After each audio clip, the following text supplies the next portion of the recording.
Looks like it's boom. Let me see where we're at. Hopefully none of the Grabbler gremlins come in and nod at some of the lines here. You never know.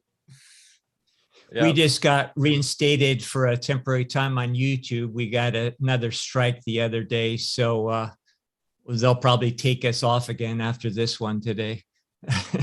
Right. Yeah, I've been off it since April 2020. Good for you. Well, so we're live on Be Sovereign, Rumble, Odyssey, Fakebook, and LooshTube, as I've been calling it lately, because it's trying to extract the loosh. Here with the legendary David Icke. I don't want to waste any time. I want to get it right into it. We only have a little over an hour maybe with David here. So everybody who's new to Alfa Vedic, so blessed to have you on a special stream this morning. Beautiful Monday morning here. You can find out everything about Alfa Vedic at alfavedic.com. Also, we have an amazing community over on Telegram, t.me/Alfa Vedic, and last on Discord, alfavedic.com/Discord. We are just weeks away from launching everything on alfavedic.com and getting off these centralized platforms, David, as you guys have done so amazingly well with Iconic. We're big fans there. I've been supporting Iconic actually pretty much since the month it came out. And as we were saying in pre-chat, we've been working with Gareth and Jamie on a little documentary on us that will get on Iconic. So you guys are crushing it on so many levels. Really don't need an intro for the legendary David Icke here, but I'm just going to go ahead and throw it over to Bear. Bear, let you fire it up and we'll get going. David, so happy to have you here today, and we appreciate you making time for us. We know you're a busy man these days. It's great talking to you too, because you're a contemporary, and I don't know about you, but it seems like whenever I'm in a group these days, I'm always the oldest guy in the room. And you and I are roughly the same age group. So we have a common timeline we've shared.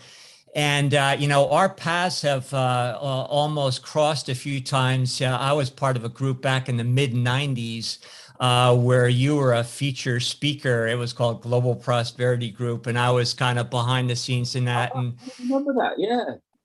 Yeah. So anyway, I was like behind the scenes in the planning, and so I saw you many times up on the stage once the event. And, we were in a lot of Caribbean destinations and things because they'd come after us if we told the truth here on the stage in the States back then. So good to meet you in person. Now, the one thing that we've witnessed is just, I started in 75. I read a book, None Dare Call Conspiracy by Gary Allen. And then I was in medicine and things weren't adding up in medicine to me. So I went in a different direction the way I practiced. I've watched this slow motion train wreck for the last 50 years. And I know you've witnessed the same thing. So it's just good to, again, talk to somebody who's just watched this thing unfold. So I guess my first question with you today is, did you ever dream that it would get this much traction, go this far? Because even though there's no surprises to us these days, as we've, known what was going on behind the scenes, I'm still a little amazed that they pulled this off and fooled people for so long. So we'd like just your take, and where you think this is going and just your prognosis in general. But thanks again for being with us, David. Pleasure. Well, I said a long time ago that,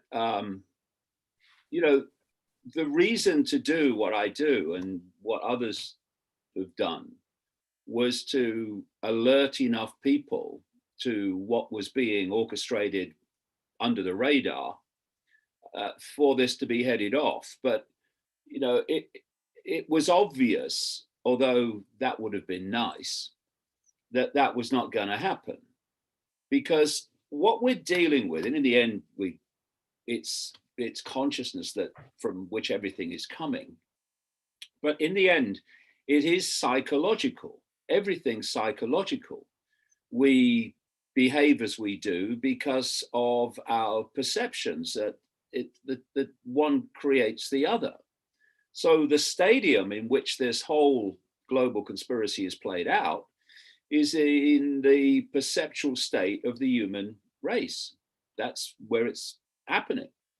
And so one of the things that I've really studied over the years is psychology. What makes people react to input A with response B? Because as I've traveled around the world, I've been to a lot of countries, it must be 60 odd by now. What you see is the same situation. Overwhelmingly, people react in the same way. There's a blueprint psychology, which only those that expand their awareness into much more expansive states of perception and consciousness actually can override and therefore respond in a different way to what you would expect them to, how you expect them to respond. So you look at this psychological blueprint, and part of it is, and it's completely understandable, people just want to get on with their life. They actually don't want to face what's actually going on. And so while they have a getaway car, they will jump in and ignore information that's put before them that actually the world is not like you thought it was, and this is going into a very sinister direction if we don't do something about it. So the way that's dealt with is, oh, it's just a conspiracy theory, mate. Oh no, they'd never do that. And so it was obvious that the direction that we were going into, we were being taken into, had to be here before large numbers of people were going to actually go, well, I've got to look at this because it's now too obvious. It's too in my face. And so in the COVID era, you've had this psychology take two different directions. One, large numbers of people have become more and more immersed in what I'll call the coma, in the blueprint, in the psychological prison cell. But the fantastic thing is, and I've never seen anything like it in the 32 years I've been on this road consciously, enormous numbers of people also have had to look at the world in a different way and realize that not only are the powers that are directing the world not what they seem to be, but the direction of that world is very sinister indeed. And we have to address it and we have to deal with it. Otherwise, it's not going to get better. It's going to get a hell of a lot worse, not least for our kids and grandkids. So you can see this this parting of the ways between those that are going deeper into the coma. And what I mean by that is reflex action response, what I call press enter people. Reflex action response to input. Oh, this is a deadly virus. Oh, there's a deadly virus. You're not going to ask any questions about it. Then you're not going to ask them to show you it's deadly or any background. Like you're isolated, purified. Or, no. They say. So press enter. I react. And the other side is this emerging awareness, which is breaking out of this 5 sense prison cell and is starting to do very simple things that should surely come natural. When authority says to you, this is how it is, you say, well, where's your evidence? And if you can't produce the evidence, then I'm not accepting a word you say, and I'm certainly not doing what you're telling me to do on the basis of what you say is happening, which you cannot prove is happening. And so you can see this divergence of of different consciousness and how it's manifesting in the world. And in terms of the press enter people, what you've got and what you have with this this press enter blueprint is unconsciousness. Things are done unconsciously because there's not that conscious intervention that says, okay, you're telling me this is going on, so where's your evidence? The evidence is not asked for, only the response, the unconscious response to data input. And what we've seen, it's quite a sight really, is this seamless transition that's taken place in only last 2 weeks between the response to, quote, COVID and the response to the Russian invasion of Ukraine. So we've gone seamlessly from those that choose not to have the jab because they've consciously asked questions about it and found the answers and said, well, I'm not having that.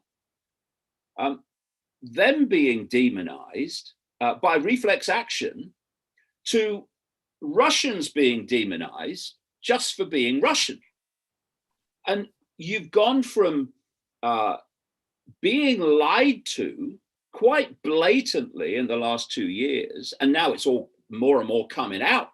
They're having to admit they lied to us, although they are putting it in other terms, to being lied to by exactly the same sources and exactly the same people over this invasion of Ukraine. And it's a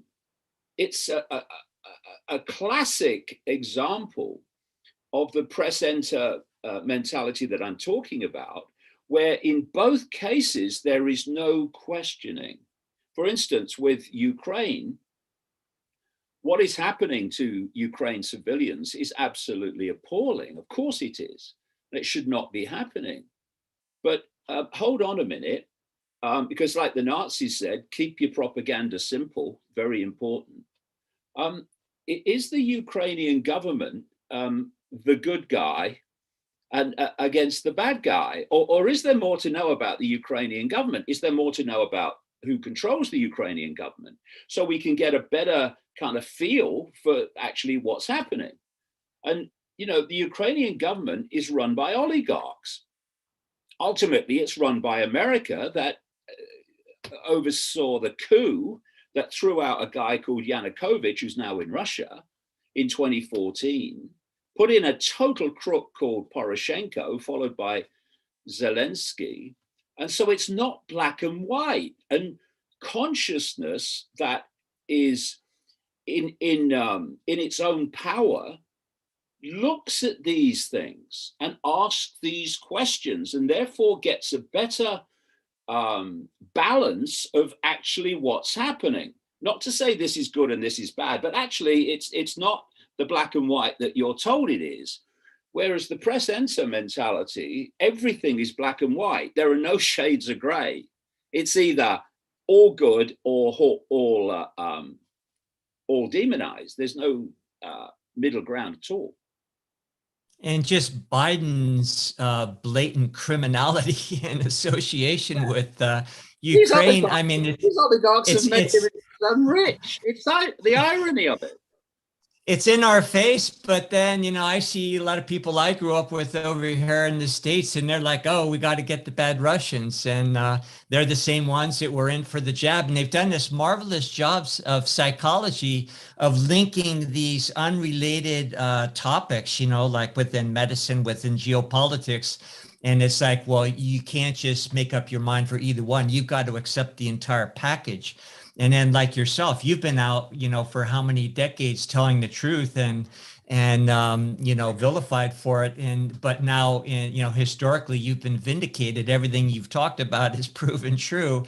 And, you know, it's the same old game. So it's just fantastic. I think, you know, there's absolutely just a lot of denial and all the psychology involved. But I also think there's a little bit of an interdimensional sort of mind control going on, which brings us into a much more deeper topic. But anyway, go ahead with what you were talking about there.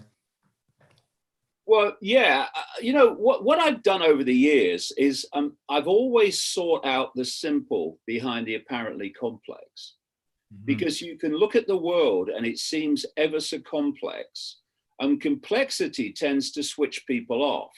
And another thing that complexity, or the perception of complexity, does is people who are not confident of their own intelligence, they will, in the face of complexity, start handing out and passing on responsibility for understanding what they perceive as complexity to who they perceive to be experts and more clever people than they are.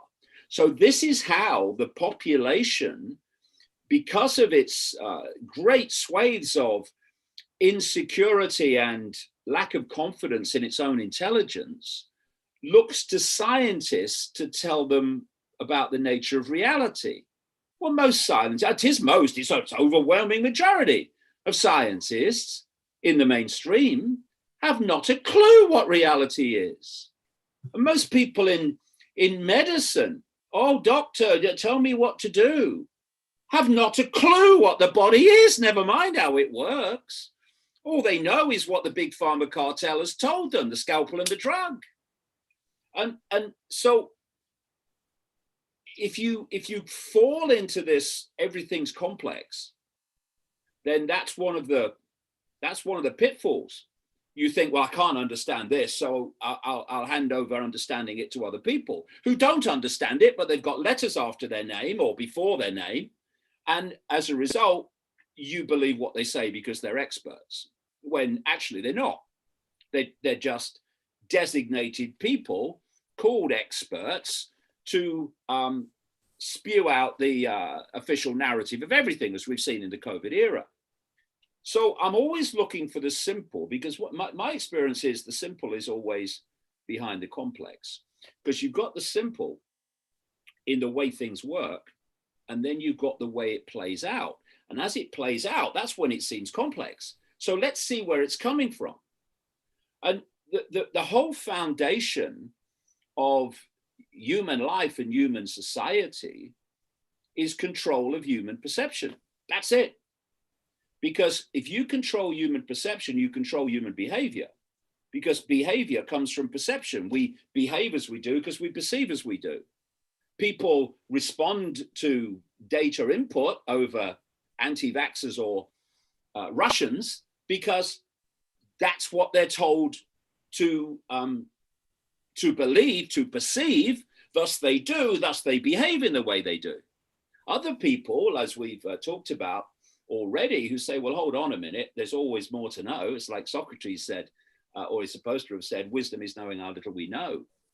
Wisdom is knowing you know nothing. That's the good starting point, because then you don't have these dogmas, because you know there's always more to know about everything. And so because they ask questions, they have different perceptions, and their different perceptions leads to different behavior. So everything comes from control of perception. And this is why we're having now this hysterical, kind of monumental, almost indescribable level of censorship. Because where do perceptions come from? They come from information received. So if you can control that, you control perception in large numbers of people. And if you control perception, you control behavior. And, you know, behind all the complexity and all your Bilderberg groups and your Council on Foreign Relations and your secret societies, all of which are important to know about. I spent 30 years uncovering them. But behind it is a very simple goal: control of human perception, which means control of human behavior.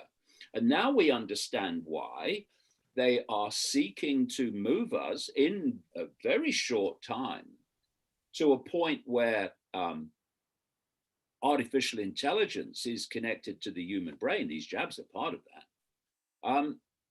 Because as Ray Kurzweil says, the Google futurist executive, who's very good at predicting the future because he knows what the plan is, that in the period of 2020, they'll be connecting the human brain to artificial intelligence, and then artificial intelligence will do more and more of human thinking until human thinking as we know it is basically negligible, and our minds will be artificial intelligence. He's openly saying that. What does that mean?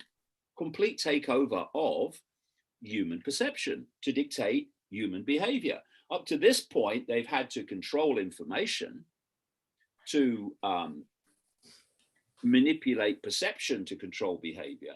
The idea with artificial intelligence is you just go direct. You don't have to manipulate information anymore because the perception comes direct through AI. So if we look at, people say, what's the solution? Well, I never look for solutions because solutions tend to produce more problems in need of more solutions. What I look for is the cause of the problem. And if you can identify the cause of the problem and remove that, then the problem must disappear because the whole foundation of it, the reason for it, is gone. And the reason for mass human control is mass human perceptual control. So the solution to remove the cause of the problem is to take control of our perceptions back and take control of our minds back. And that's what we're seeing in this period more and more blatantly, is the difference between minds that take their control of their perceptions back and those who don't. And those who don't will reflex action attack anti-vaxxers, as they call them, and reflex action days later attack Russians for being Russian, because they're press enter people. They're not in control of their perceptions. That which is manipulating their perceptions is in control of them. So if we want to change the world that we perceive as complex, and the way it plays out, of course, appears complex, because different perceptions are creating different behaviors, are creating different responses and different reactions. So in the play out world, it does seem complex and kind of, oh, what can we do about this? It's just too much. But behind it is dead simple. What you perceive, what you believe, you perceive, and what you perceive, you experience. And so we have to change this kind of throughout known human history theme of humanity being told what to think. And what you've got, of course, now with the woke mentality, which is funded by these billionaires of what I call this global cult, it's behind all this. The woke mentality is specifically there to create press enter people. That's its whole foundation, whereby you are told what to believe and you then believe it, perceive it, and then your experience comes from it. So those that are thinking for themselves and looking to expand their perception of what's happening, they are being targeted now for silencing, for being demonized, because this cult knows they're the people that can bring an end to this, because the others cannot unless they change, because they're simply doing whatever they're told, believing whatever they're told, behaving therefore in a way that they're told. And so the woke mentality doesn't question. You know, what I talked about earlier, where you go, one of the greatest forms of, if not the greatest form of mind control and perception control is repetition, constant hearing the same thing, because that very quickly becomes, and everyone knows that, mate, and no one questions it anymore. Becomes familiar. Oh, everyone knows that. It's the way it is. Well, let's ask some questions and see. And very, very few questions later, of course, the whole basis of everyone knows that is all over the floor in pieces, because it was a nonsense to start with, but people just believed it and thus reacted that way. So you see the woke mentality, and it comes out of the subconscious, and it comes from the subconscious into unconscious behavior. So you talk to the woke mentality, and it will repeat to you the groupthink every time. And if you challenge the groupthink, then you're demonized and you're everything that they call you, and you have to be silenced, you have to be cancelled and all that, because you've gone against the groupthink. And if you look at this movement that's gone on stage by stage, which is designed to end with artificial intelligence connected to the human brain, what is that? What is that going to create? The ultimate groupthink. Because from that situation, the entire human race would be one groupthink. It would be one hive mind, which is what I've been saying for decades is the plan, to create this human hive mind centrally controlled in terms of its perception, so everyone kind of believes and perceives and behaves the same. Now, what is the woke mentality? It's a hive mind. That's what it is. It moves as one unit, just as it's moved as one unit from attacking anyone who's questioning the COVID story to anyone who's Russian and questioning the save lives, now go to war. It's like that, so easily manipulated. But David, there's a bit of a global unit via AI, and we're seeing the stepping stones towards that moving very quick now. Yeah, I was going to say there's a paradox there, because obviously we're all one. We all come from one if we get into the spiritual aspect of what we are as consciousness, and I'd love to get there. But then we have this sort of inverted, as you're saying, AI consciousness that they are pushing, that is the wokeness, that is all that. So, my question for you is, there's this idea, and I guess the more new age circles, that we're coming to a head. This is a special time, right, of the awakening, the Great Awakening, which is funny because they had the Great Awakening in the late 1800s. There was literally a movement called the Great Awakening. Are we suffering from this idea of time bias, that we feel like we're in this special time where this is now the time? Or is this just a cyclical thing that's always happening, and we're always in this kind of race against individualism versus collectivism? Or are we truly in a very special time where this is now, this is it, where we're going to define where humanity is going for our future? What is your thoughts on that? Well, I think the answer is, well, both really, because if you look back through known human history, the few have always controlled the many, always. And they've done it because the many have given their power to the few. Now, this is a constant repeating blueprint cycle that's gone on and on and on and on. And, I said in a video recently, Putin hasn't invaded Ukraine. Russian troops have invaded Ukraine. And Joe Biden is not going to respond in Ukraine.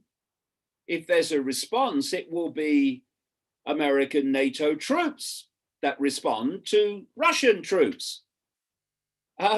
So wars are not between those that declare them, except in theory. They are literally between the mass of the population and the mass of the population. It's like we used to say in the 60s, in the 1960s, what if they had a war and nobody came?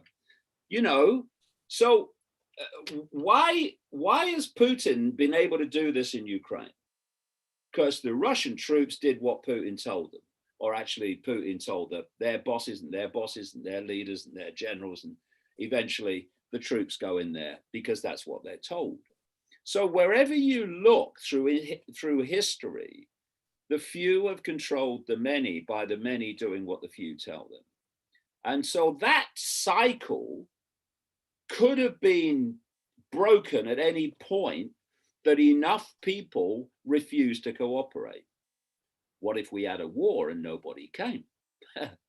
But we are in a a more extreme situation now, I would say, because of the way that the control system is now global in a way that in known human history has never been before.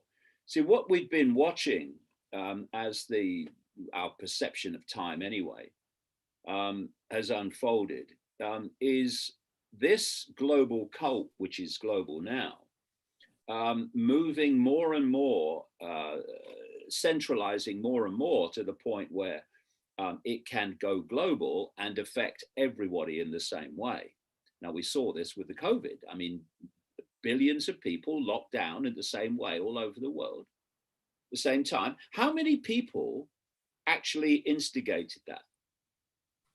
How many instigated that? Tiny numbers compared with the number of people that locked down and just did what they were told. So, I mean, when people say, what's the solution? Well, how about it staring us in the face? So you start out, you can pick up this cult in Babylon and that part of the world. You can follow it through to Rome and the Roman Empire. You can follow it up to Britain and the British Empire and the European empires. And that's when the cult really started to go global through colonization. And then we had this sleight of hand where the colonies were apparently given independence, but only on the surface. What was left out in those countries were the secret society networks and particular families that have gone on controlling those countries ever since to a central dictated agenda. And then you had on the end of that globalization, the centralization of power in every area of our lives, which has reached the point where we are now. I mean, they don't talk about the 1%, actually the less than 1%, if the truth be told, by accident. It's because that's where the centralization of power is now reached. And once you reach that point, then you can do things on a global level you've never been able to do before, like connect everybody to AI. So we are at a point now, I think, which is particularly extreme, whereby this hive mind would be global and would be centrally controlled. If people just imagine a massive number of computers, and there's a central point that was controlling all those computers. Well, just replace the computers with a human mind, and that's where they want to go. And this is in known human history. Who knows what's gone before in cycles? This has never, as we can see, never happened before. So this is a particularly important time, and it's what drives me on, because we are looking, and people like Kurzweil are now telling you, because there comes a point when you are manipulating under the radar, putting things into place, and people aren't seeing it. They're not connecting the dots, as getting on with their lives. Oh, I wonder why that's happened. Wonder why that's happened. Wonder why that's happened. But there comes a point where if you're going to transform human society, Great Reset, in the way that you have long planned, at some point it's got to break the surface. People are going to have to be able to see it. Otherwise, you're not going to transform human society in the way that you want. And that's where we are now. And that's why they've moved from hiding it to sales pitching it, to trying to convince you it's a good idea. So it's a very, very important point that we need to intervene here, because we are looking at the end of human consciousness as we know it, in terms of human thought, human emotion, and human perception. And, if we're going to go deeper into this, again, coming back to the simple behind the apparently complex, I've been saying for decades that the whole foundation of this control system has been to entrap human awareness, human perception in the five senses, and to disconnect an influence of expanded levels of awareness beyond this crazy bloody world, impacting upon the perceptions of the five sense level, what I'll call body mind. So the idea is you isolate body mind from expanded levels of its consciousness. And then having created that isolated bubble, you then program that bubble with the perception of reality that you want people to have, so they behave as you want them and as suits your agenda. And so what they've done as these decades and centuries have unfolded is they've created a system of perceptual downloading to keep the population in ignorance of all the key things we need to understand our plight, to understand the nature of the I, to understand the nature of the world that we're living in. So you've got two worlds that have been set up. The world of the population, and that is the one that goes through a lifetime of downloading its perception of reality from the system. So kids come out of the womb, immediately they're impacted in terms of their perceptions by their parents who've been through the system they're about to go through. The kids at a very, very ridiculously early age go into what's called bravely, ludicrously, the education system. And two things start to happen immediately. One, you are downloading every day the version of everything that the system wants you to believe, thus affect your behavior. And the other thing that goes along with that is you are immediately taught what happens if you don't obey authority. So if you are questioning anything in the classroom, you become a disruptive influence. If you are just downloading it and repeating it onto an exam paper, you become a great academic success. So you've got this reward system and repel system, this carrot and stick system for those that absorb the program and those who don't. I didn't. From a very early age, I wasn't having it when I was at school. And then they go on through university and the whole thing moves on. And then they go out into the world. And by this time, the vast majority of people have a perception of the world, which has come from these, all through their formative years, this download of a program, a perceptual program. And then they go out into the world and it gets confirmed because everyone they meet in the world of work has been through the same program they've been through, overwhelmingly bought it as their perception of reality. And therefore everyone's confirming to everyone else that actually everyone knows that, mate. And then you're going through your life and the mainstream media all the time is pounding out the same narrative that what you were told is the way things are through the education system is how things actually are. So if you're at school and you're challenging what you are being told, like, excuse me, miss, how do you know that? Hello, Johnny, yeah, disruptive influence in the classroom. He's asking questions, they'll all want to do it. But then watch what happens, because nothing changes, only the labels given to it. You move out of the education system and you go into the world of work, of the adult world. And now if you step out of the norm because you're questioning the narrative, then you can lose your job. If you do it in the public arena, the media will demonize you. We see that all the time in the last 2 years. I mean, it's never become more blatant. So you see the same process all the way through your life of absorb the download of your perception and do what it tells you to do. And we'll kind of leave you alone. I mean, we'll control you more and more, but you'll think we're leaving you alone. Because as long as you do what we want, we'll kind of leave you alone. But you do what we don't want, by God, then you'll see. And what we've just had is a wonderful example.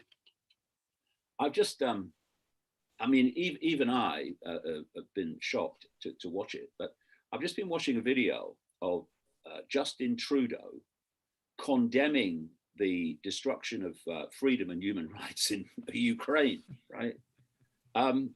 And so what he did in Canada was a classic. This is how it works, what I've just described. If you are in a Canadian and you're doing what the government wants, and you're behaving in the way the government wants, and you're staying in what I call the postage stamp consensus of reality, then you will think you're free, because it seems that you are. No one's stopping you doing what you want to do, because what you're doing is what the government want you to do. But as we've seen in the recent weeks, once you step out of that and you start to want real freedom, as opposed to the illusion of freedom, then the system comes down on you like a ton of bricks. And this is what's happening throughout people's lives. And, you know, you can go from literally, I mean, vast majority of people do. They go from cradle to grave with almost never having an original thought, because they're constantly bombarded with this repetition of what they need to believe. And because, well, you know, why should I question anything? What do I know? I mean, the experts know, surely. Scientists know, surely. They're clever, and academics and all that stuff. Well, I've got news for you. Most of them don't bloody know. They're just repeating, just like you are, the population, what they're told. Well, and David, we see these quote unquote experts come from this degraded, immoral basis, right, of the occult and all this stuff, and it almost seems like because of that, it's getting so ridiculous. You know, we hear this word clown world, right, where it's clown world out there, and it's becoming such a joke, I think, to people, especially in Alfa Vedic community here. Like, I don't know of anyone in our community that watches CNN or these channels really anymore, except to kind of laugh at it. So for the community here that are already getting this, what can you say to them in terms of the solution for stepping out from their perception? Because I still think we get caught up in these rabbit holes and trying to see these things. And, you know, I want to move to this, because I think a lot of people in the chat here are wondering, well, okay, we already know all this. Now what can we do? And I think it's important for me, what I say is decentralize your spirituality, decentralize everything in your life, opt out, but also realize that we are still connected, and it's important for us to figure out ways to create community and all that. So anyways, I don't want to sideline you too much, but we're already almost coming up on an hour, and I want to make sure we kind of move into some of these things, and also your book that you told us that you're getting into, which would be great to understand. But yeah, for the people in the chat here going, okay, we know this. What's the next step? Where we go now? What do you say to that? Well, in the end, you know, everything comes down to your state of consciousness, and in so many ways, if not in the foundation way, that comes down to your self-identity.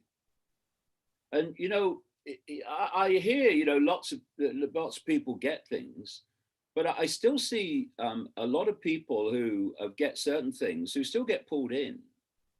And it's important to stay aware of when you're getting pulled in, because it's very easy to do so. I mean, it's very easy when you're seeing what's happening in Ukraine to get pulled into good guys and bad guys, when actually the same cult is controlling both sides. But you know, if you go deeper into this, it all comes down in the end to self-identity.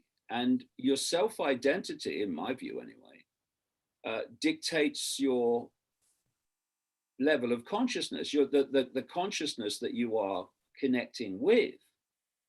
So if you look at those people that I'm talking about, the postage stamp consensus people who are manipulated, I feel for them, you know. It's not a condemnation, it's just the way the system works. It's very powerful on the psyche, when it's all you hear, they overwhelmingly will see themselves in limited terms, and they will, because of their download, perceive themselves through the labels of a human life.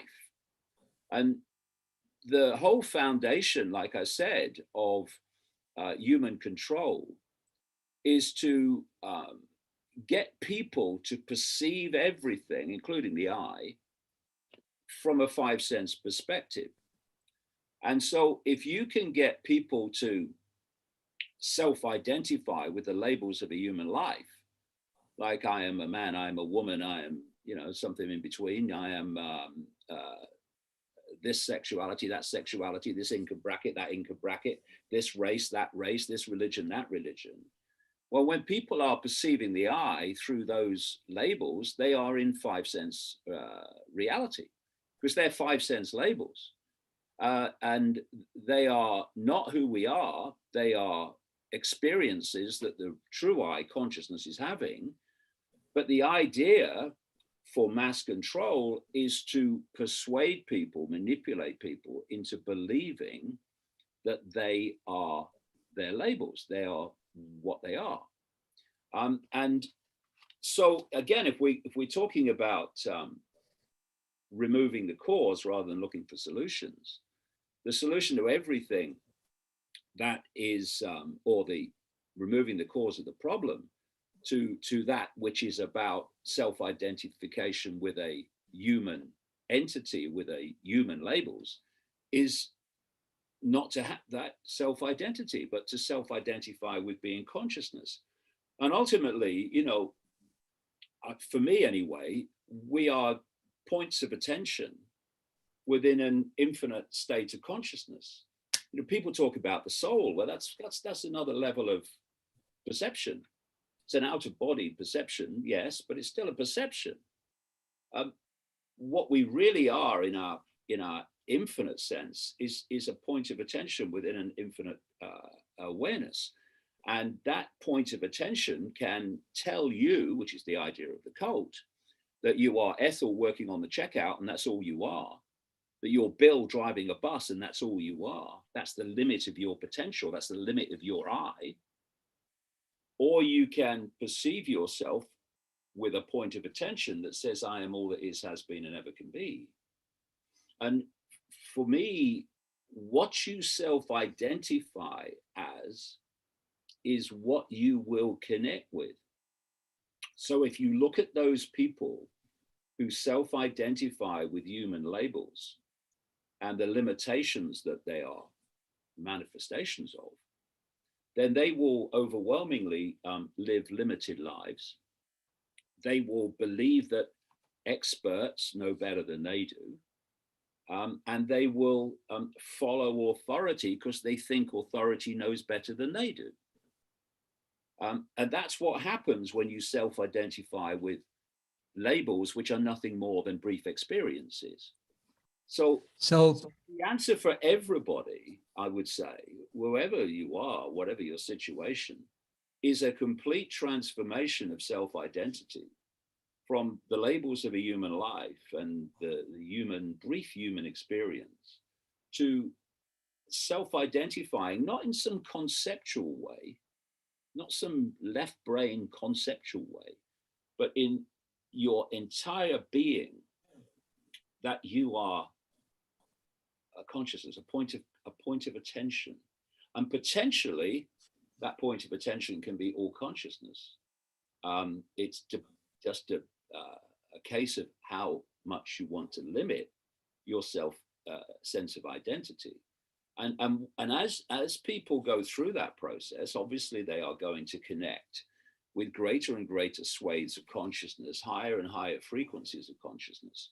And therefore, they are going to be breaking out of this five sense prison cell that this cult and this system seeks to put us in. And what is awakening? It's just awakening from the five sense Alcatraz and awakening to what we've always been, which is consciousness. The whole foundation, like I say, of control is to isolate our perception of self in the narrowest of terms. And you can put information in front of people, and that's all you can do. It's no good, people running around saying you must believe what we say. Well, that's not freedom, is it? Freedom is looking at information and then deciding whether you accept it or not, and the person who's giving the information accepting your right to do that. So all we can do is put information out there, and it goes the way it goes, because we can't wake people up. We can't.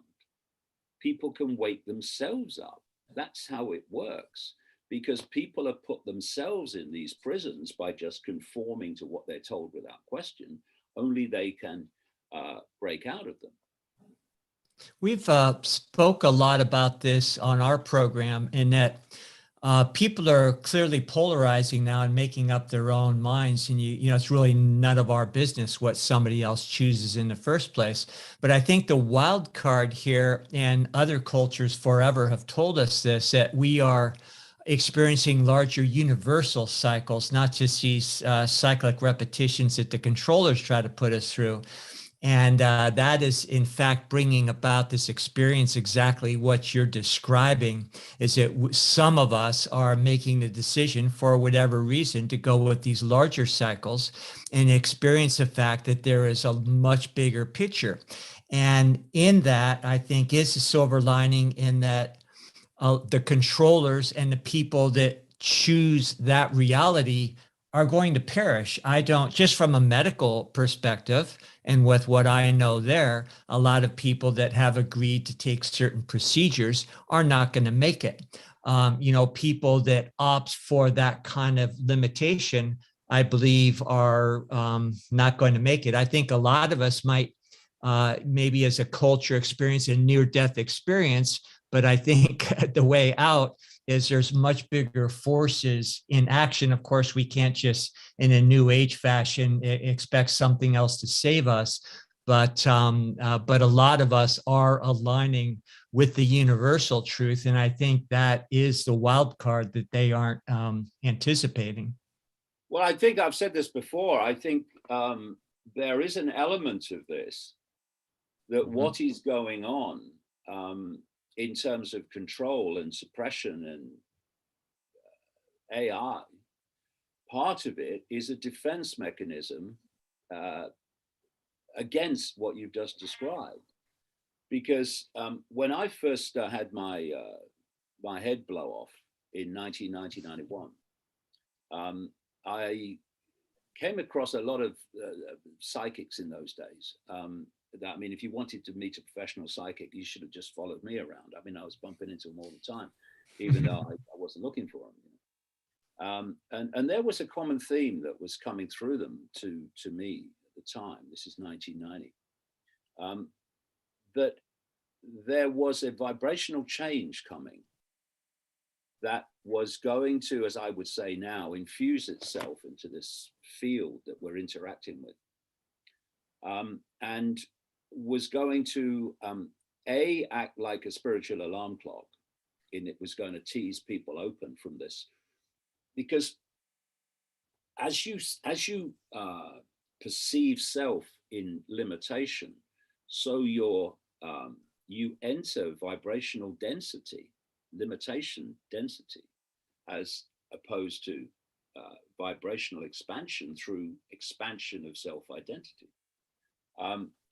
But this vibrational change was going to tease people open. And the other thing that I was told, another common theme a long time ago now, is that this vibrational change was going to bring to the surface all that had been hidden from us. And that's why the first book I wrote after I went through this process was called Truth Vibrations.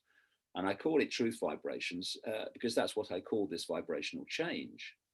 And, in those days, the very, very early 1990s, well, go on through the 90s, there was no sign that there was any awakening, and there was no sign that all that had been hidden was going to come to the surface. But if you look from the perspective of 2022, you see the number of people who are seeing the world and self in a completely different way compared with, you know, even recent years. And you also see how much we now know. You know, because I've been on this journey a long time, as you have yourself, and you've seen it unfold. People who are coming to this now and seeing the information that's available, it wasn't always like that. You know, this has been, you know, in my period of 30 odd years doing this, it's been an extraordinary process of more and more and more and more and more coming to the surface until, you know, we just think what we know now about how the world's run, by whom and to what end, compared with 1990-91. I mean, you know, it's incredible. So this process of the truth vibrations is mirrored in actual events.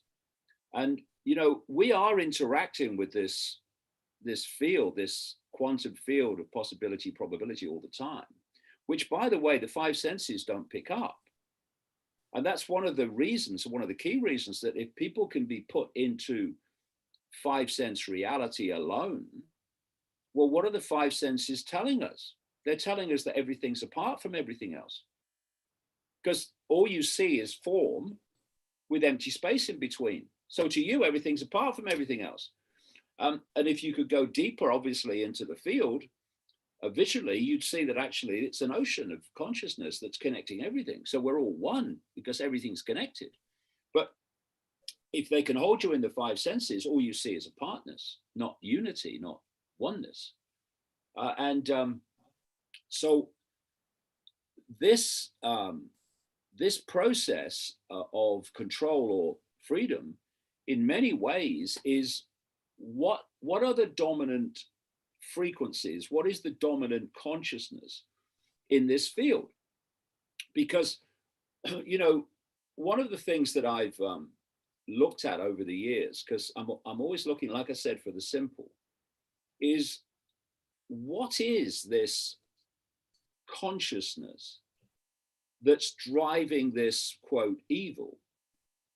What's driving this desire, this impulse to control, to make suffer? Because obviously, like I said earlier, we behave as we do because we perceive as we do. So if you are this, what I call this cult, which seeks to control, which seeks to impose, which seeks to create conflict, which seeks to divide and rule, then you have to be in a certain level of consciousness to do that.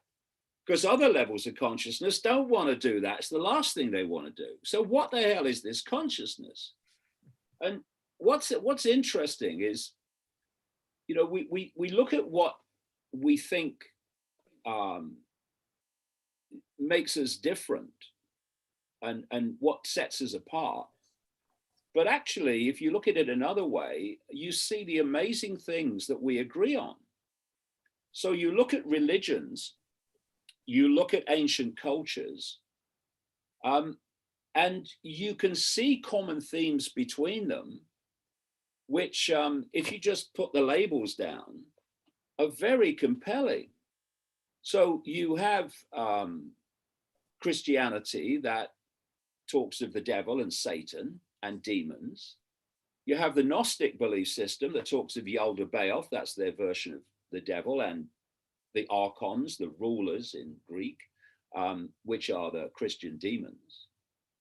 You look at the jinn and Iblis and Satan in Islam, and other cultures around the world that I've looked at. You look at the native North American culture, where they talk about a mind virus called Wetiko.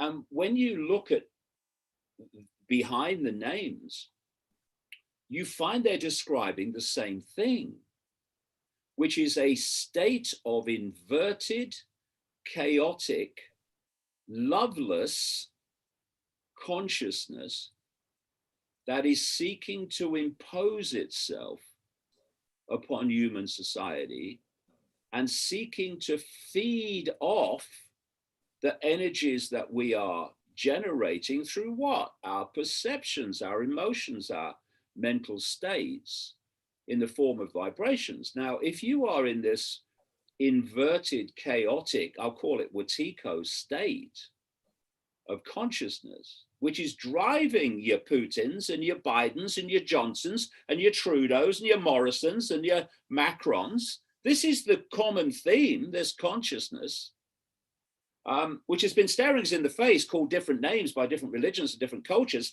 but this is what is behind it. And it is seeking, and has always sought, to draw human consciousness into its vibrational layer. Because then two things can happen. A, it can feed off the energy, because the whole foundation of Wetiko is fear. So therefore, if it's going to generate sustenance, which it can absorb, it needs to generate that through fear and all the emotional offshoots of fear, anxiety, depression, all these things. And that's what it wants the human population to fall into. And another thing it can do is, once there is a vibrational compatibility attachment, then perception can be, the Wetiko perception can be played out through all the minds that are in that vibrational mode. It's a form of possession. I mean, this is why, you know, the native North Americans talk about Wetiko being a mind virus. It's a possession of the mind, a possession of the psyche. And what happens is, when you go through this expansion of awareness,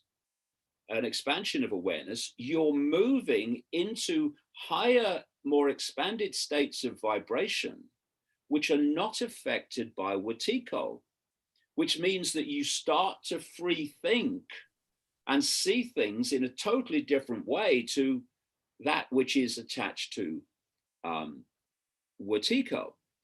And if we look at it from that basis, removing the cause of the problem is to hold ourselves in heart-centered, higher vibrational states. Because once we get pulled in to all these low vibrational emotional states of fear and all those things that offshoot from it, we go into the realm of Wetiko. And so what this consciousness has done through its various expressions in human society is create a structure and a world that is constantly generating fear. It's constantly generating or putting people into emotional states based around fear. They did it with COVID. Oh, deadly virus, you're all going to die. Now it's fear of nuclear war. If you just, instead of seeing one subject following another, one happening following another, just watch the flow, watch the common theme. It's making you fear. And therefore, where I'm going with this in terms of this field is that they are trying to control the vibrational state of this field, this field of consciousness that we're interacting with, like a Wi-Fi field, if you like, that connects everything. They're trying to hold that down in a low vibrational state. Because we're interacting with it all the time, it's affecting us and we're affecting it. If it's at a low vibrational state, then it's going to be affecting a lot of people to fall into those vibrational states.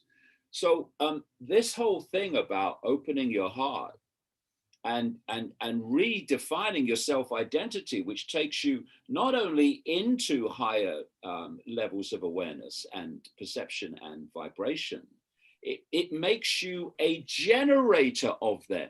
You become a generator of that level of consciousness which you are attached to, and you are putting that into this field.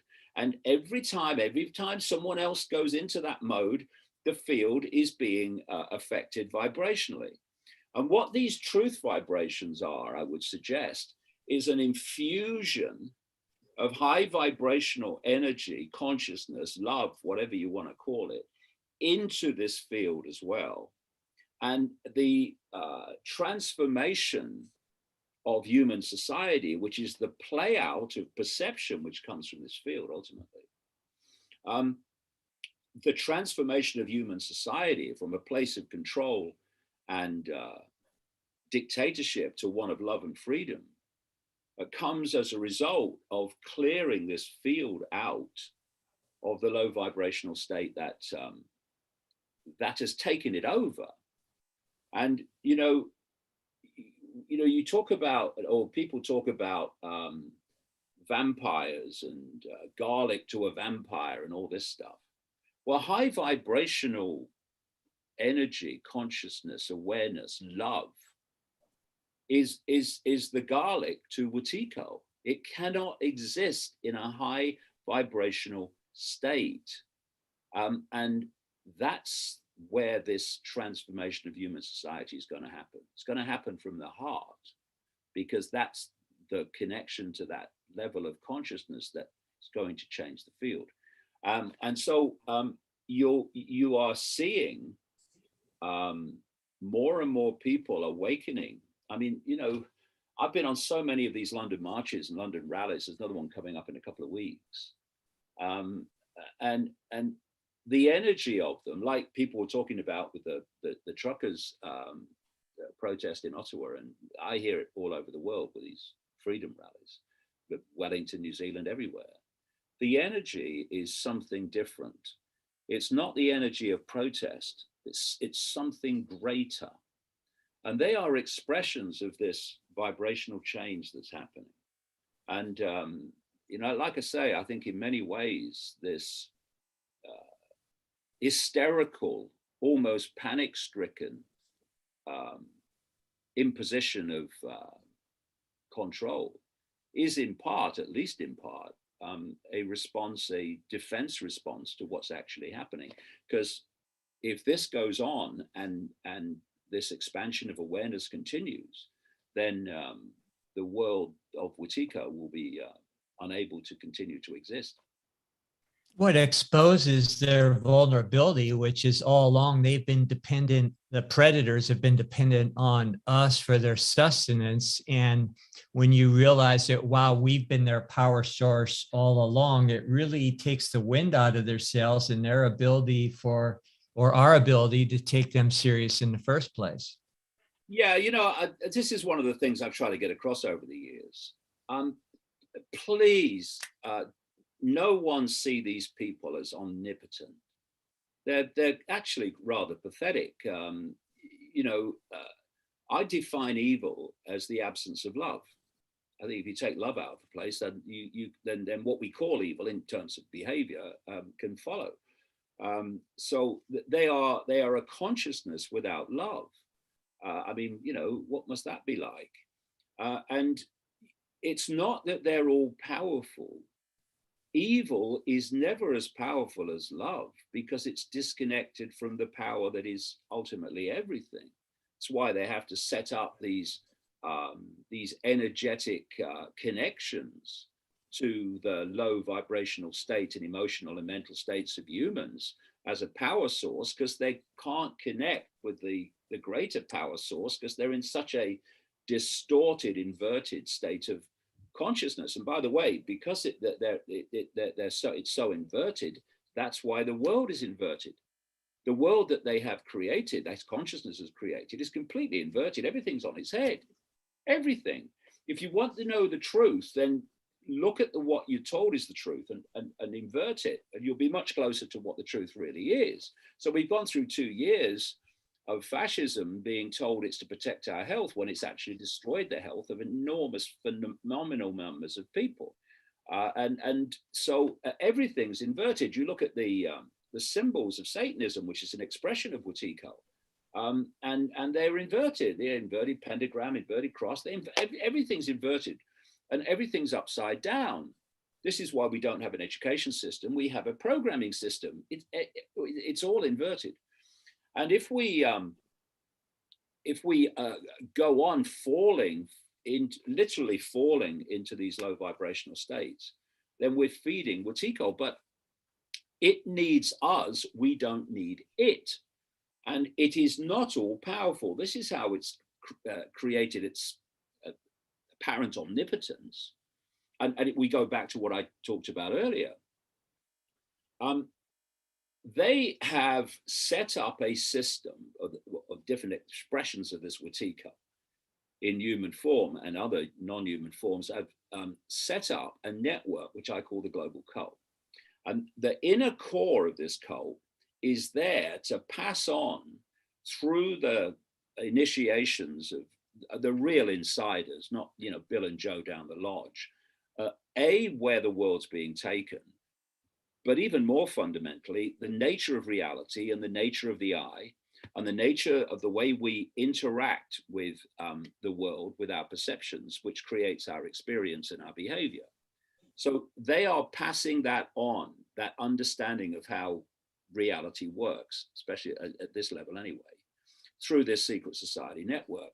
Now, the other world of the population, and what I've described in education and media and all that stuff, that's designed to keep that information from the population. So the fact that they have this symbol, this cult has this well-known symbol of the single all-seeing eye, is actually very appropriate, because this cult is the equivalent of, in the kingdom of the blind, the one-eyed man is king. That's how they've done it. It's not because they're omnipotent and all-powerful, they're pathetic. It's because they put humans in a smaller knowledge awareness box than they're in.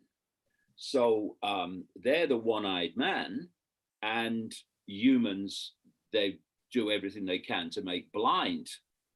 But when humans become the two-eyed, third-eyed consciousness that we only remember, then this is the two-stone bloody weakling, not omnipotent. It's the two-stone weakling. The point is, they know that, and that's why they're terrified. You show me a control freak, and I'll show you an insecure person. Because control freaks want to control everything because they're insecure. Secure people, they don't need to control everything. They're quite at peace with states of flux. They're quite at peace with not knowing the outcome, but every day as it comes.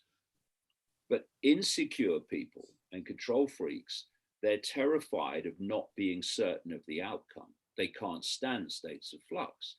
This is why, in a football sense or a sporting sense, Wetiko and this cult would have to control both teams and the referee, so they knew the score at the end of the game before the game started. Then but just having influence of one team, so they had no idea what the score was going to be. They can't stand that. And this is why you look at right across human society, they're trying to control all sides in every debate, and those they can't control, they're trying to marginalize and silence. There's a reason why Wetiko seeks to absorb fear. It's because it is fear. This is one of the great revelations. Wetiko, the devil, Yaldabaoth, Iblis, Satan, all these different names around the world for the same state of consciousness. There are other ways or different ways of saying fear. It's this consciousness that brought fear into the world, and it controls through fear because it is fear, and it absorbs fear because it is fear. So if we don't fall into fear because we are self-identifying as all that is, has been, and ever can be on an eternal exploration of forever, so there is nothing to fear, then Wetiko has lost its lunch. It's lost its power source. It's lost its ability to control through fear. and fear, not least, of not doing what you're told. So in the end, again, in terms of the simple, you bring it right down to its simplest level. It's if you've got an open heart and you're coming from that perception, you're making a positive influence on removing Watiko from power. If you're only in the head and only in the belly, which is what happens when the heart closes, the perceptions move here and here, then you are feeding Watiko. And that's the challenge we have, is to hold this open when all the things around us are telling us to close it and go into fear, which is what they're designed to do. Pretty much what all the great ones have told us for a long, long time, right? Well, you know, if I was the only person saying this, right, out of the only person saying it throughout history, I'd be going, well, that don't make sense, you know? But these are universal truths that have been known about right the way through the ages. And what has happened is, you know, in so many ways, we are fortunate because the analogies around us, the analogies of computers, the analogies of software, analogies of Wi-Fi, are wonderful symbols to explain what we're trying to say. Because in so many ways, I go into this in this new book I've just nearly finished, this modern technological world and how it works is mirroring actually how our reality works and how we interact with it. And if you look to the ancients, they had to get these concepts across using the analogies of the day. They couldn't talk about Wi-Fi. I mean, they didn't know about Wi-Fi. So they had to use the analogies of the day. And what's happened is so many anthropologists and historians have looked at what these ancient societies were saying and how they were describing things. And they don't realize that what they're describing in terms of forces is the same forces that are around today. Or they had these gods and they had those gods and they feared those gods. Well, maybe they were the same gods. You know what I mean? Just have a look. Just look how they were described, and you'll realize they gave them different names because they were different cultures and different eras. But actually, they were describing the same forces I've just described with religions and stuff. And so these anthropologists and historians, they go along and they hear these symbolic descriptions of reality and they think, oh, they're very primitive people. But actually, if you realize that they were talking symbolically using the tools that people knew about at the time, that they were actually incredibly profound, and they were talking in terms of, I'm talking about, you know, been talking about today. These are universal truths, and they don't change because they're universal truths. And it's our challenge not just to talk about it, but to live it. Not to talk about doing what we believe is right, but doing it. Not to list consequences for doing what we believe to be right, because to do that is to consider not doing it. Because what about the consequences? Well, expanded awareness doesn't do that. Heart awareness doesn't do that. It doesn't list consequences for what for doing what it knows to be right, because it wouldn't consider not doing it. So it just does it. And the consequences take care of themselves. And this is the difference between conceptual spirituality and living spirituality, where you live what you perceive, and you live what you identify with.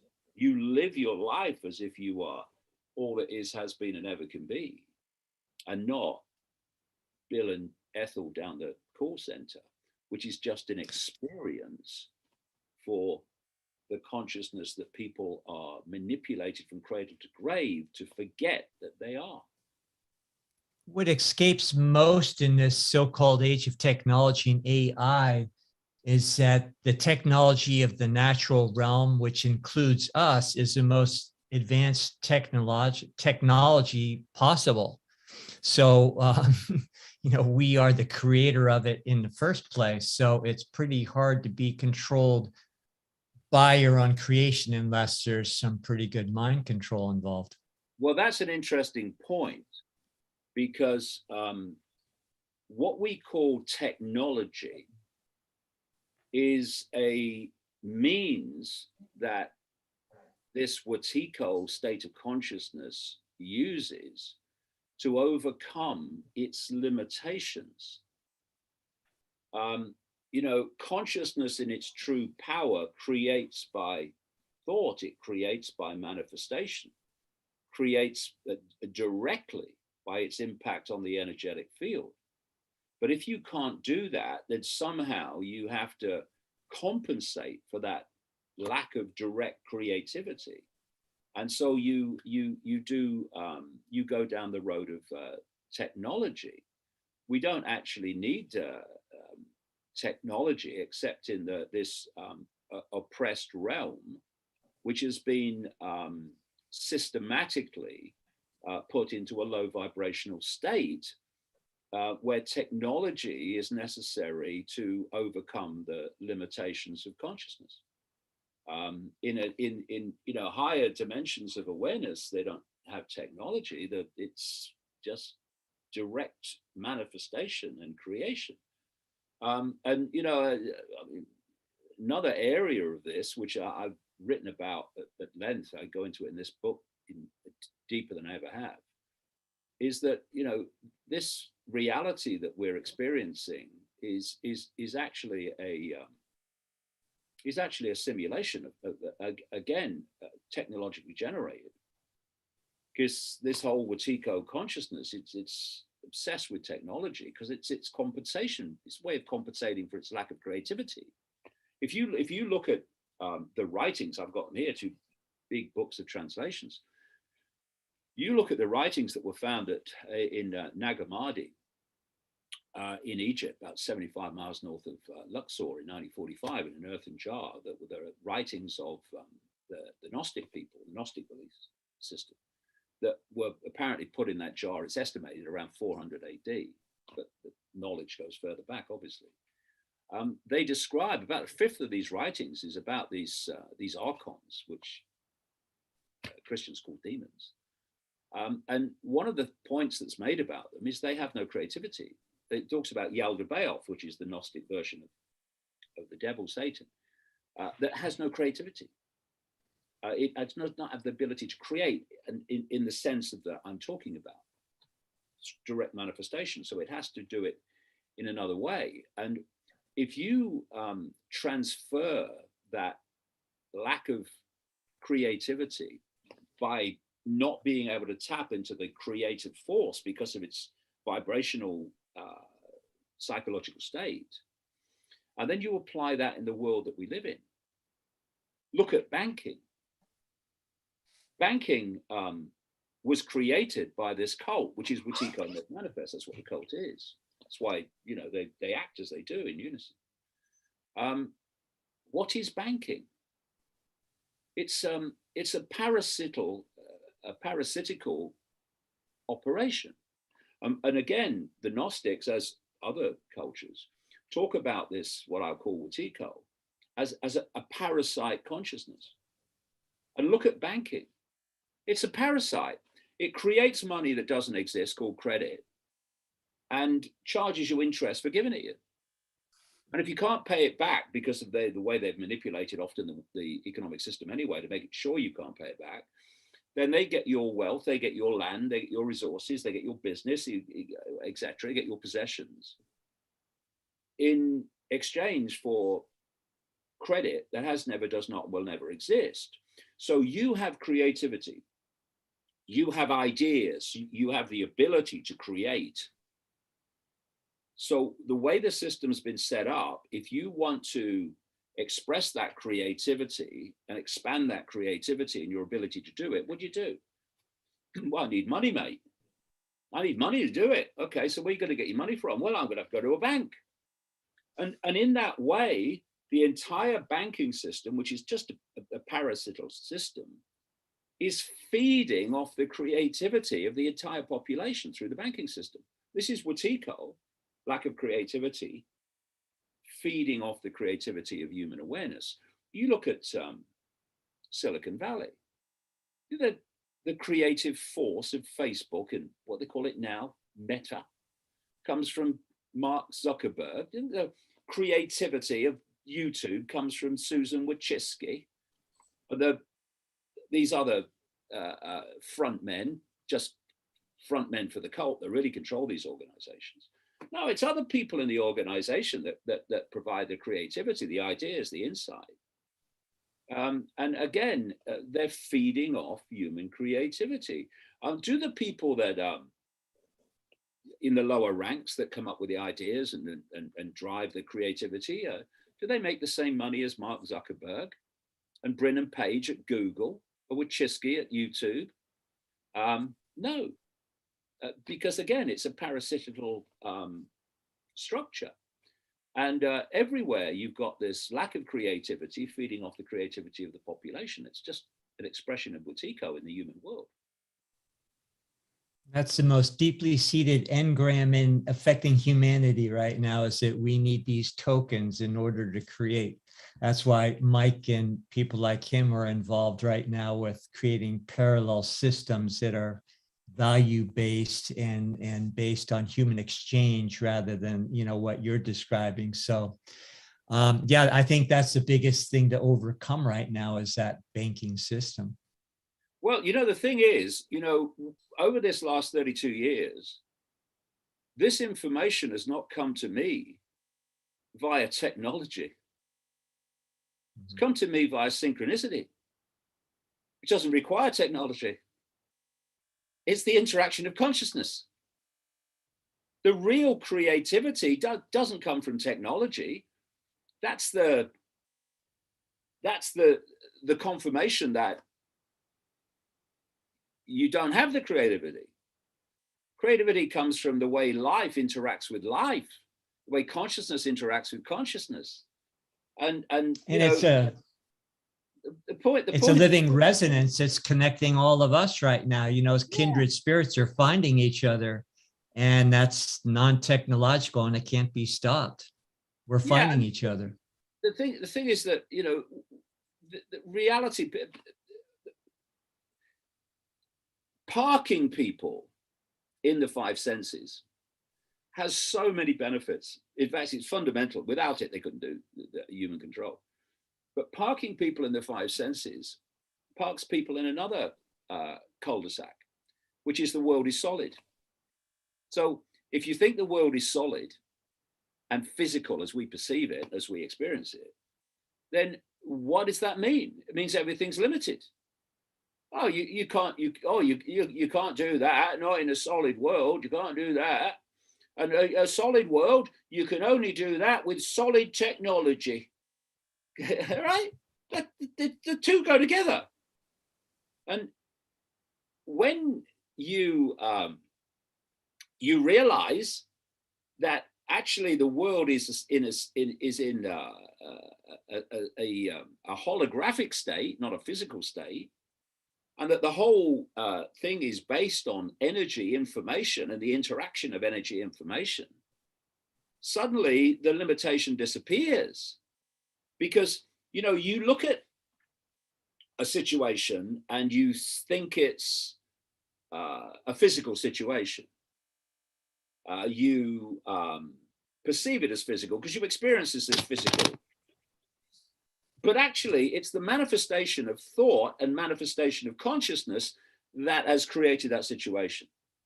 All that you're experiencing is its holographic expression, but it's consciousness that's behind what is manifesting.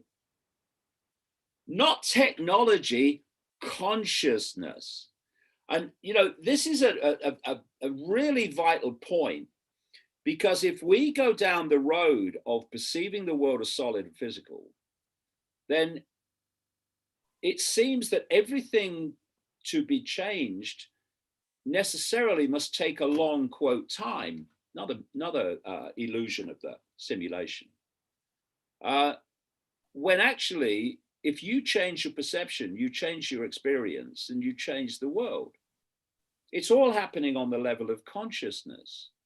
And in many ways, technology is another constant confirmation of the program that the world is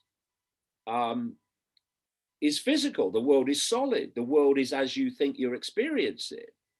So, for instance, we have this whole concept going way back of the Bush telegraph, where sensitive people, once in massive numbers, are able to communicate through thought, the Bush telegraph. But now technology tells us the only way you can actually communicate is through technology. It's one of those subtle, not always seen ways of pulling you into the five senses. You need technology to do this, you need technology to do that. When actually consciousness is quite capable of manifesting reality without any help from a bloody smartphone.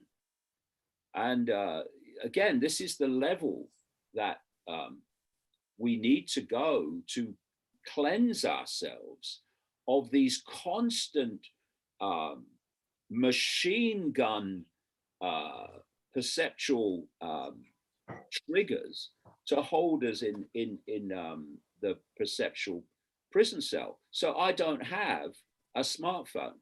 I won't have them.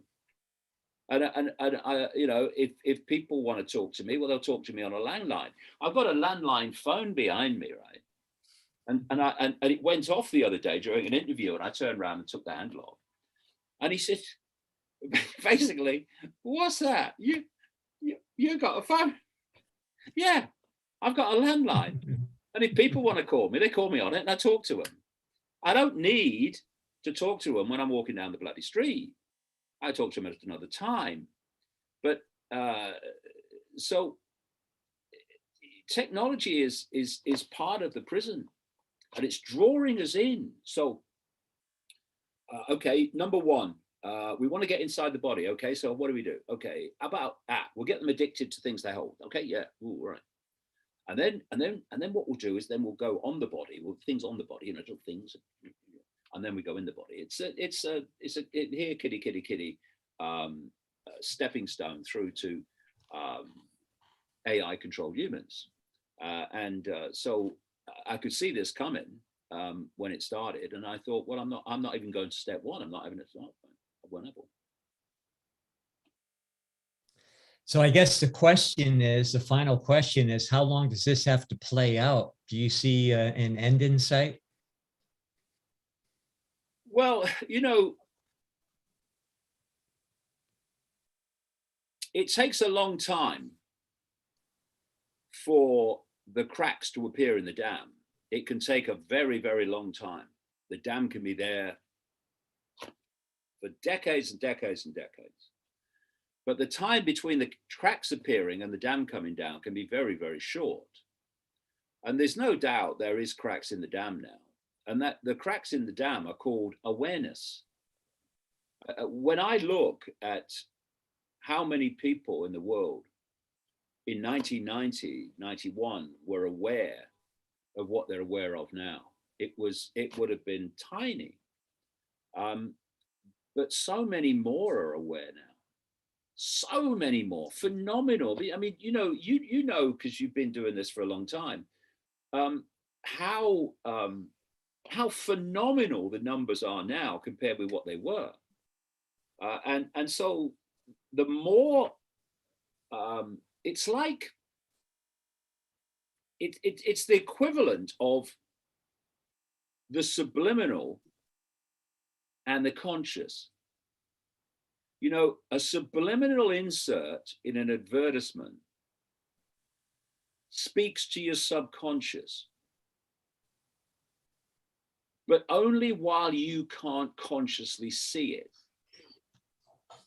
So if you, and this is easy to for people to check, just go on the internet and find subliminal advertisements where they point out the subliminal. And you may not be able to see it until you see where they're pointing it out. But once it's pointed out, what's happened is the subliminal has moved from the conscious to the conscious mind. And every time you look at that image for the rest of your life, the first thing you see will be the subliminal you couldn't see before, because it's become conscious. And therefore it's lost its influence on you because you can see it, you're aware of it. It's not speaking to your subconscious and influencing your perception without you knowing anymore. And this awareness of this structure, this cult, these methods of manipulation, these goals, these techniques, these ambitions, is literally like pointing out a subliminal insert and making it conscious. It stops impacting on you in the same way.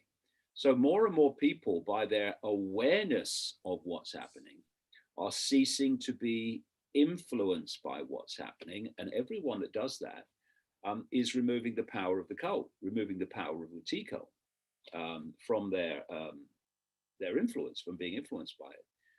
And the speed that happens will dictate where we go from here. And you know, you were right earlier.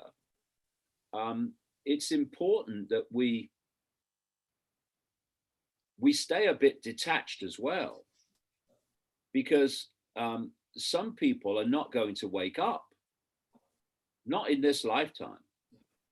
They're too deeply in the coma. And, you know, as Morpheus said in the Matrix, you know, many people are so inert, so dependent upon the system that they'll fight to defend it, or worse to that effect. So, you know, we mustn't get emotionally pulled in, or it will just pull us down. All you can do is do your best to put information before people that they won't otherwise get, and then be at peace with how they receive it. Because if we get emotionally attached to how they receive it, we're getting pulled in, we're getting pulled down. And that's no good for us, it's no good for anybody. We, you know, as you said with the jabs, I mean, for a lot of people, it's a done deal. A lot of people, it's past being a done deal, as we've seen with these figures that are being covered up by the mainstream media. But, you know, it's self-replicating material, so it's going to affect a lot of people who are not affected yet. And, you know, what is life? What is life in this reality? What is life in any other reality?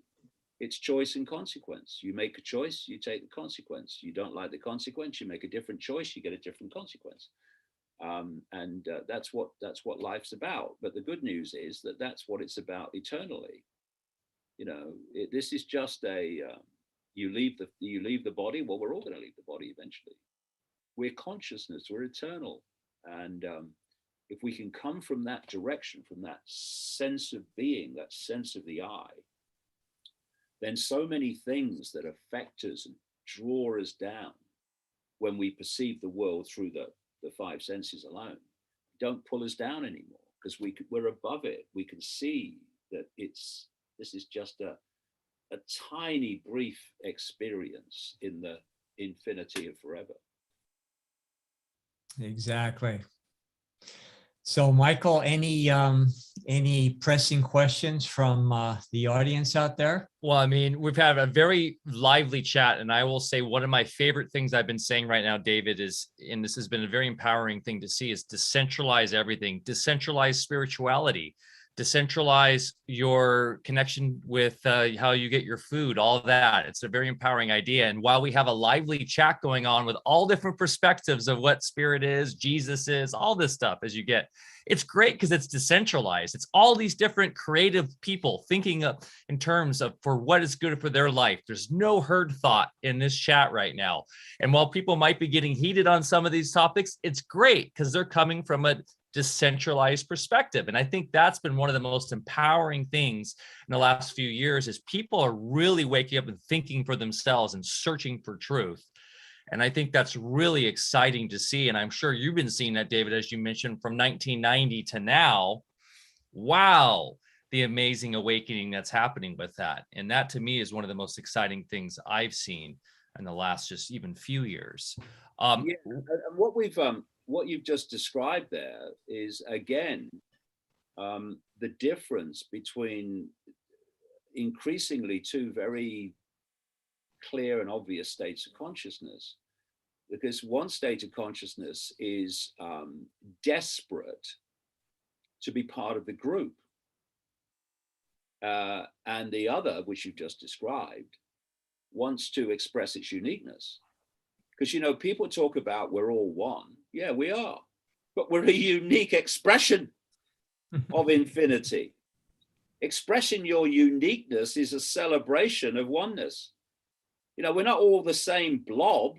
We are different points of attention created by different experiences, different perceptions.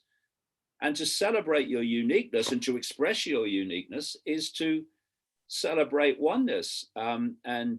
So there's no contradiction whatsoever between individuality and oneness. And the other thing is, you know, that what is this field that we're in? What is all that is, has been, and ever can be? I mean, to the five sense mind, that's impossible. That's ridiculous, mate. You can't be all that is, has been, and ever can be. That's past, present, and future. You can't do that. But what is all that is, has been, and ever can be? It's very simple. It's all possibility, all potential. And all possibility must include all that is, has been, and ever can be, because it's all possibility.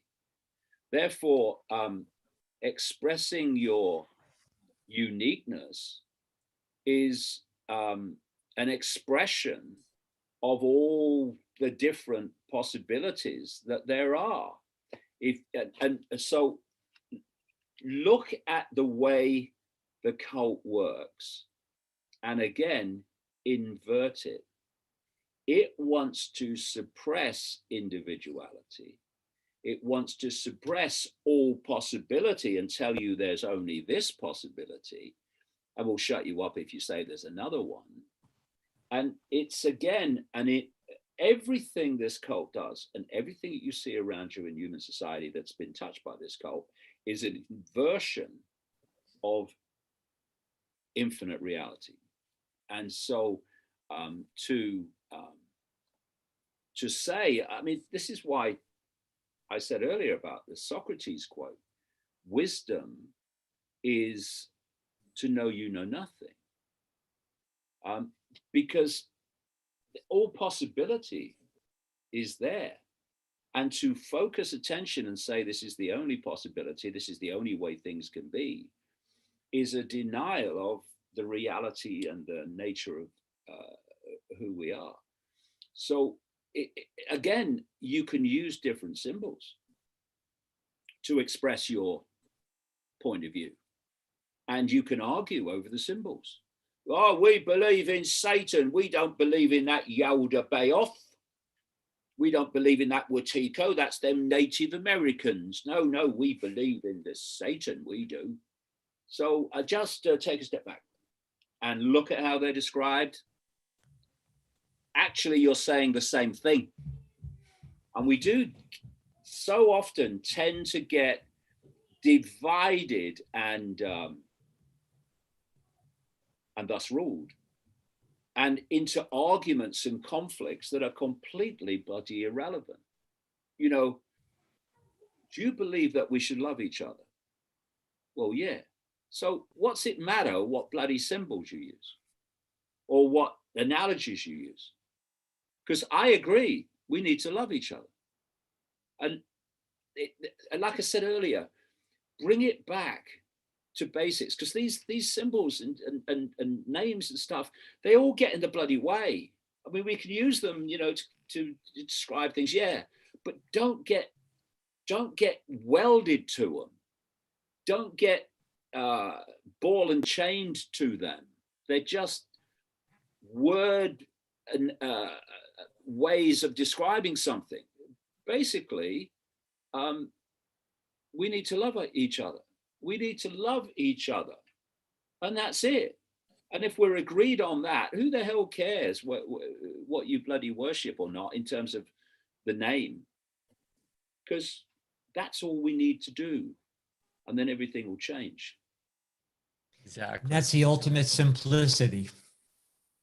Well, yeah, and one of the classic storylines going from the Bible and most traditions is this idea of idolatry. And what's been the downfall of society is looking to others, looking to David Icke, right? Look within. It's that simple. Look within and do the work internally. And as you said, David, so perfectly, you start to change the field around you and others you affect. And Wetiko has no effect on you unless you opt in to that. So whether it being unknowingly or not. But hey, man, one other thing. You teased you have a new book you're working on. Did you want to give a little insight into what that is before we say goodbye for today? Well, just very quickly, it's my last book. It's out now. Is called Perceptions of a Renegade Mind, because a renegade mind is different to a critical thinking mind. A renegade mind critically thinks, but when it's critically thought and seen what's happening, a renegade mind will not cooperate with what's happening. But a critically thinking mind might critically think and see what's happening and then think, what are the consequences for me of not cooperating with it? So a renegade mind is a very different thing. Actually, it's a renegade heart in truth. But yeah, this book I've just done now, I've had some amazing experiences in the last 12 months, particularly in the last like 6, 7, that have put things in front of me. Again, synchronicity, not technology. I've done it without a smartphone. Bloody hell. And the depth of the control, I would suggest, goes much deeper and beyond just this reality. But the answer is exactly the same, because what I've kind of uncovered in what you might call afterlife manipulation is the same process of trying to kid you that you are what you're not. And anyway, it's kind of, what's he talking about? What's he talking about? It will make absolute sense in the book, what I'm talking about. The manipulation of perception, shall we say, is not just of this world. I look forward to seeing that. David, it's been a real treat connecting with you after all these years, and thank you so much for being with us. No, real pleasure. It's been a great chat. And of course, we'll put in the show notes. The best place to find you, of course, is on your own website, right? And I heard it was down. Did it get knocked down for a little bit? Someone in chat was saying your website was down, but I just checked. Well, that's the first I've heard of it. Okay. It went down a few times in the spring of 2020 when I was saying there isn't a virus, it's all a con. Yeah. Went down a few times then. But yeah, davidicke.com. And then there's Iconic, of course, which is the media platform, which my son's done an amazing job. And yeah, of course, you're involved in. Yeah. Well, thanks so much, David, for your time today. We really enjoyed it. And for those who resonated with this, please give us a thumbs up, a share with your friends and family. It's the best way to spread the info. And of course, as we always end every Alpha Cast, don't forget to get outside, get your feet in the dirt, plant something, go for a hike. Mother Nature is our best friend and our best teacher. And let's always remember that. It's so easy. Just step outside. Love you guys. And we'll see you on Thursday with Brian Stavely as we go deep into the time rabbit hole of the Mandela effect and everything else related to that. That's going to be a fun one. We'll see you on Thursday at our normal 10 a.m. Pacific Standard Time. Ciao. Thanks, everybody, for joining us today.